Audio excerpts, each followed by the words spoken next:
Pour qu'on se méprenne pas, est-ce que vous venez de nous dire que Nicolas Sarkozy et Brice Hortefeux font semblant d'être répressifs?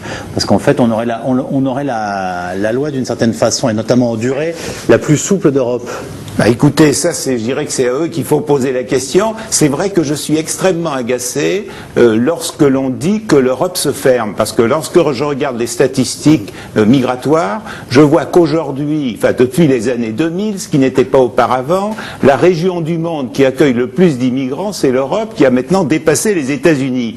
Alors c'est vrai que ce discours que j'entends souvent disant que l'Europe n'accueille plus d'immigrants me paraît totalement erroné, sans oublier, comme cela a été rappelé tout à l'heure, la Convention de Genève et la Convention de Strasbourg qui facilitent le regroupement familial ou la demande d'asile. Christophe Bertossi va intervenir, mais juste une chose, il y a quelque chose qu'on n'a pas expliqué tout à l'heure, c'est qu'est-ce qui se passe à la sortie du centre de rétention? C'est après 32 jours, voilà. Alors, d'abord, à la sortie en général, ce n'est pas 32 jours d'ailleurs, pardonnez-moi de le répéter. Il y a deux solutions. Soit, effectivement, il y a une décision de justice qui a décidé que l'éloignement de la personne doit se pratiquer.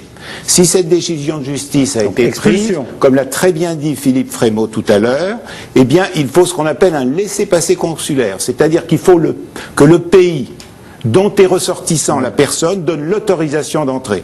Et c'est vrai qu'il y a des pays qui ne le donnent jamais, c'est le cas de la Chine, c'est le cas de la Turquie.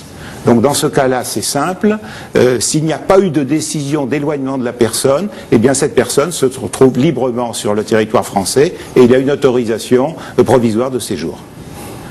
Je crois que c'est important d'insister sur le fait que l'Europe n'est pas une forteresse. Depuis 2004, l'Europe, c'est la première destination de migration internationale devant l'Amérique du Nord. Donc ça, c'est important.